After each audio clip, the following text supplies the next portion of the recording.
Vous suivez le magazine Midi chez nous. Merci de votre fidélité. Alors, nous retrouvons notre invité, Monsieur Mominé Paulin, qui est sculpteur. Voilà, il est jeune, mais il forme déjà des étudiants, c'est très bien. Alors, Monsieur Mominé, lorsque nous avons une œuvre d'art comme celle-ci, Oui. où est-ce qu'on peut la mettre dans la maison? L'endroit Euh, idéal? Là, on a une ronde bosse. Il faut mettre cette sculpture de sorte à ce qu'on puisse tourner autour pour Ah, voir d'accord. tous les contours C'est cela. de la sculpture. Voilà. Donc, on peut le mettre quelque part, pas trop contre le mur. Voilà, pas trop contre le mur. Il faut le mettre dans un endroit où on puisse tourner autour. D'accord. Et l'entretien? L'entretien L'entretien, de ces pièces. l'entretien de ces pièces, faut généralement les cirer quand c'est patiné. Quand le bois est patiné, faut souvent le cirer. Quand c'est du marbre ou la pierre est constituée, il faut aussi cirer. Voilà. Afin de l'entretenir et de lui donner son éclat. Voilà. D'accord. Est-ce que souvent le fait que les gens ne s'intéressent pas trop aux sculptures, est-ce que ce n'est pas lié à des croyances ancestrales, à des idées Effective- reçues?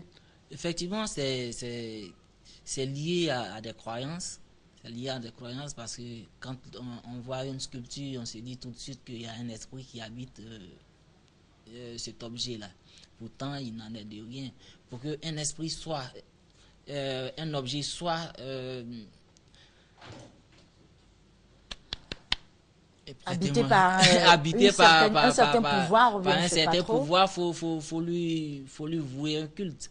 Et quand il n'y a pas de culte qui lui est voué, bon, l'objet est inerte, quoi. Donc, tout de suite, on ne peut pas dire qu'il y a un esprit habite un tel ou tel objet. Voilà, pour que un esprit habite un corps, faut il soit voué d'un culte. Est-ce que vous avez pris part à des expositions récemment, puis peut-être vos projets? Oui, effectivement. Dernièrement, j'ai été à un symposium sur la sculpture africaine à Dakar. Et bien avant ça, j'étais à une exposition ici, une exposition collective avec mes camarades qui sont sortis de l'INSAC. Et l'exposition était intitulée Abidjan, on dit quoi? Jeune talent de Côte d'Ivoire. Bien avant ça, il y a une marque de la place qui avait organisé aussi une autre exposition lors de ses cinquantenaires. Et il y a eu aussi l'exposition Petite revue de l'art contemporain ivoirien. Voilà. Donc, ce sont quelques expositions. Vos projets? Euh, le projet, c'est que je voudrais d'abord créer un petit centre où ceux que je forme pourront être à leur aise parce que pour le moment c'est un petit atelier que j'ai.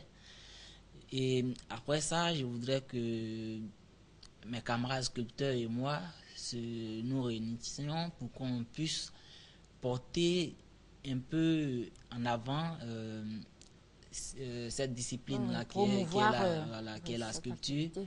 qui est mal vue en Afrique et surtout en Côte d'Ivoire. Voilà. Donc on retiendra qu'il n'y a aucun esprit Et il n'y dans a les aucun sculptures. esprit dans les sculptures. Ce sont Et des objets voilà, d'art, ce sont des objets juste pour d'art. la décoration. Voilà, juste pour la Point barre, décoration. Voilà. comme dirait l'autre. D'accord, un appel pour terminer Ben, aux passionnés d'art, à ceux qui ne savent pas trop à quoi ça sert. ouais, je Aussi. dirais aux passionnés d'art de passer souvent dans les galeries parce qu'on a besoin d'eux pour qu'on puisse vivre. Voilà. Donc, je les invite à acheter surtout, Oui. à visiter les expositions et aux promoteurs d'art de penser aussi aux sculpteurs. De penser aux sculpteurs parce que nous voyons seulement que des expositions de peinture, de trucs, pas des expositions de sculpture. Votre toute première sculpture, qu'est-ce que c'était? C'était une dame qui revenait du Marigot. Voilà. Et qu'est-ce qui est devenu cette sculpture? Cette sculpture, Il y a un monsieur qui me l'a acheté, Ah. c'est un Canadien. Ah, super. Voilà, donc, qu'est-ce qu'il y a longtemps. Merci beaucoup, monsieur Mominé Paulin. On vous joint comment?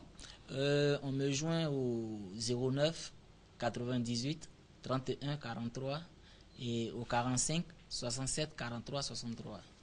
D'accord. Et voilà, chers téléspectateurs, nous étions avec monsieur Mominé Paulin, sculpteur. Voilà, il pratique donc cette activité avec beaucoup de passion. C'est vrai, il faut aimer ce qu'on fait. Voilà, tout de suite, une autre vidéo dans cette émission, KPMJ. Ensuite, nous allons aller dans notre rubrique Si bon à savoir. Sois serein, il y a toujours solution. Écoutez les conseils, ça te fera du bien. KPMJ te dit, ça te fera du bien. En tout cas, en nous aller, c'est ça même. C'est vrai parfois, nos problèmes nous amènent pas à sourire, mais on doit se mettre au-dessus. Colonel Quadio, Mathieu et Diréné, c'est vrai parfois, nos problèmes nous amènent pas à sourire, mais on doit se mettre au-dessus. Daddy indécent, le génie parmi les hommes. Comme c'est quand tu as des problèmes et que tu n'as pas de solution, tu ne peux pas manger à cabinet, tu dépéris, tu ne peux pas dormir, tu penses à tes problèmes.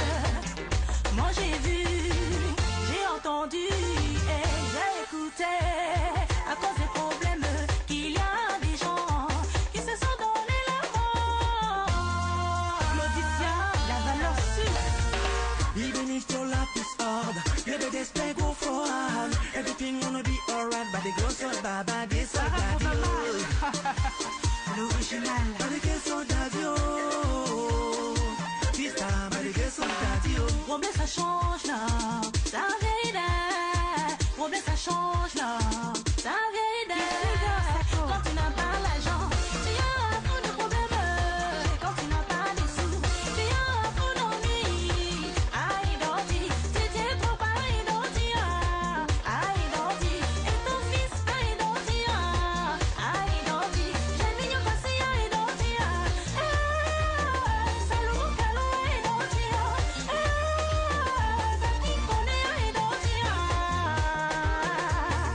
Mascradel quoi, Emmanuel Adebayor, Kader Keita la coquisane, Erico Seri, la belle Naomi, Yasamudao, Caroline da Silva, Aïdotia, Mariam Touré, Aïdotia, KPMJ Aïdotia, Zezeto Aïdotia. Calmez, calmez, calmez, maman, bébé là. El Kira, Willy Stett, Babocho, la rongée à Pocho Strong.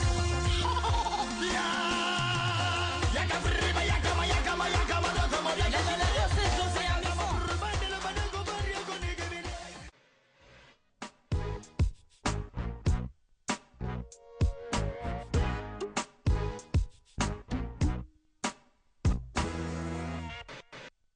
Vous suivez le magazine Midi chez nous, réalisé par Ngué Santano, assisté de Christelle Akoussa. Nous recevons maintenant, dans le cadre de la rubrique C'est bon à savoir, monsieur Serge Taïba. Serge avec J. Oui, Pourquoi?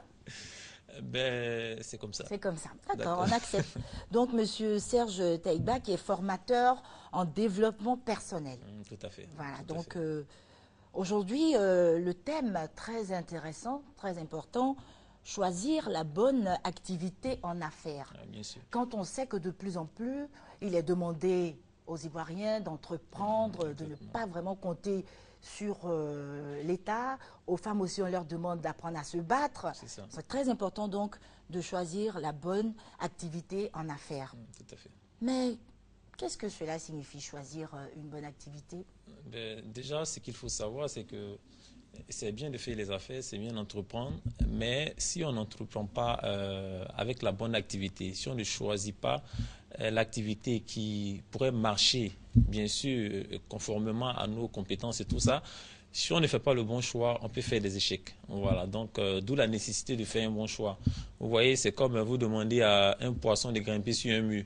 Il s'en sortira pas. Donc, je veux dire, quand vous voulez choisir une activité, choisissez une activité qui vous convient.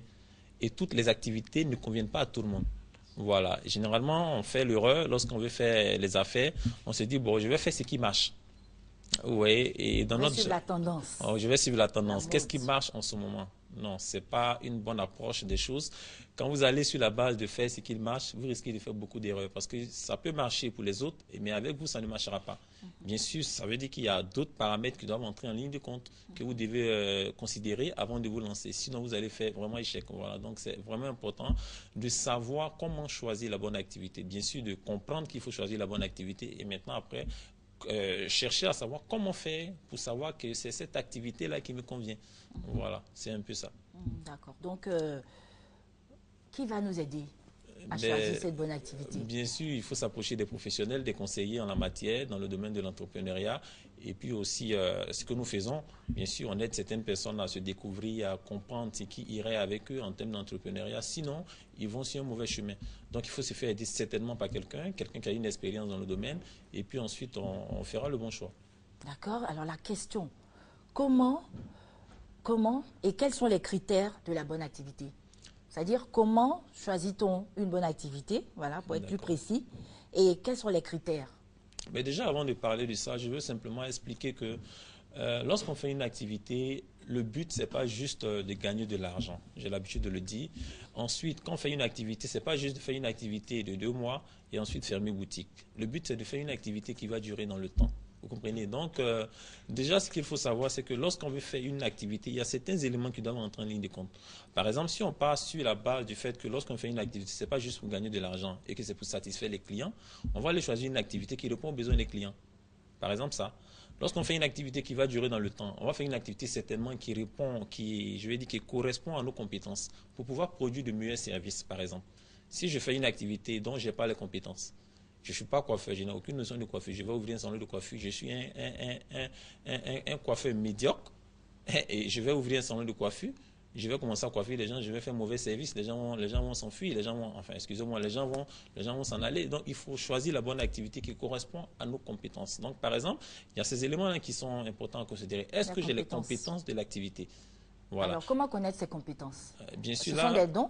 C'est-à-dire le don qu'on a naturellement ou bien c'est à partir d'un apprentissage? Bien sûr, c'est déjà des dons qu'il faut découvrir. Des aptitudes personnelles, voilà, naturelles qu'il faut découvrir. Et si ce n'est pas les aptitudes naturelles, on peut s'appuyer sur des compétences, sur notre expérience. Si par exemple, dans le temps, on a travaillé dans un domaine, je ne sais pas moi, je dis quoi, dans le domaine de la vente par exemple, dans une entreprise pendant des années et qu'on a des compétences en vente, on a acquis une certaine expérience, ça peut nous aider à monter notre entreprise. Mais l'idéal même, c'est de déjà faire recours à ces dons. Parce que généralement, les gens ne font pas attention à ce qu'ils ont eux-mêmes, ils ne font pas attention à leurs compétences naturelles. Et souvent, c'est des talents qu'ils mettent, je dirais, au placard, qu'ils n'utilisent pas et ils vont faire des activités par rapport aux réalités présentes ou aux réalités du terrain, comme on dit. Souvent, on n'a pas le don, mais on aime. Oui. Donc, quand on n'a pas le don qu'on aime, on a deux choix. Soit, si on aime, soit on choisit quelqu'un qui a le don pour travailler. C'est-à-dire, là, on se met dans le costume de l'investisseur et du coup, on peut investir dans le domaine parce qu'on aime le domaine. Mais là, il faut trouver des gens qui sont compétents, enfin des personnes qui sont compétentes pour pouvoir faire le travail. Sinon, on peut aussi apprendre. Bien sûr, on peut apprendre, mais en général, il est conseillé de gagner du temps, d'aller fonctionner sur des choses qu'on maîtrise déjà. Maintenant, si nous, on pense qu'on a le temps pour apprendre, il n'y a pas de problème, on peut toujours apprendre. Voilà. Moi, je pense aussi souvent qu'en amont, c'est-à-dire au départ, il y a plusieurs cas de figure. Il y a des personnes qui se lancent dans les affaires parce qu'elles sont peut-être au chômage ou bien décident d'arrêter de travailler, soit en entreprise ou bien pour l'État. Il y a des personnes qui, dès le départ, ont décidé de faire des affaires. Vous voyez? Donc, il y a plusieurs cas de figure. Oui, en fonction des cas de figure, il y a... On s'y intéresse en fonction. Quand on sait que c'est la seule activité qui nous permet de subvenir à nos besoins, de payer nos factures, etc., les charges.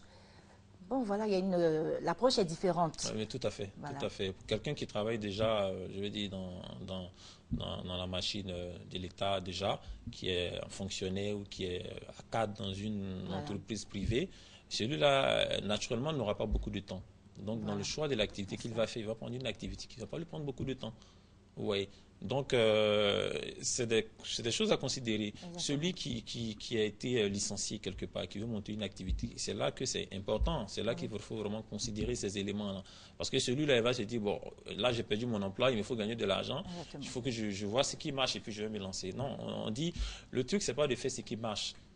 Voilà, le truc, c'est de faire ce qu'on pourra faire marcher. Voilà, c'est comme ça on dit. C'est-à-dire une activité que vous allez faire marcher, pas une activité qui marche. C'est vraiment très important à savoir parce que si vous faites ce qui marche, il arrivera un moment où ça ne marchera pas. Qu'est-ce que vous allez faire? Voilà, il fut un moment où la vente de matériel informatique, c'était ce qui marchait dans le temps. Aujourd'hui, ce n'est plus les mêmes réalités. Donc, si vous allez sur cette base et qu'aujourd'hui ça ne marche plus, vous allez faire quoi? Vous allez fermer. Et vous allez fermer, toujours en train de fermer vos entreprises. Donc, voilà, le truc, c'est pas de faire ce qui marche, mais c'est de faire ce que vous avez la capacité de faire marcher. Voilà, donc voilà pourquoi il est important de tenir compte de ces compétences. Est-ce que je peux faire cette activité-là? Est-ce que ça correspond à mes atouts? D'accord. Voilà. On va prendre un cas pratique. Moi, je suis bonne cuisinière, par exemple. Je fais bien la cuisine. Les kedjenou, les soupes aux poissons, tout ça. Et je veux créer un restaurant. Le choix de l'activité. D'accord. Tout à l'heure, quand je parlais des critères, je n'ai pas fini, mais bon, le sujet faisant, il n'y a pas de problème. Mais, par exemple, vous êtes cuisinière, vous savez faire comment on dit, ces spécialités-là. Voilà. Si vous faites, vous avez la compétence. C'est tellement que vous allez aimer, parce que généralement, la compétence, ça va avec la passion. Quand on sait faire quelque chose, en général, on aime, à part quelques rares exceptions.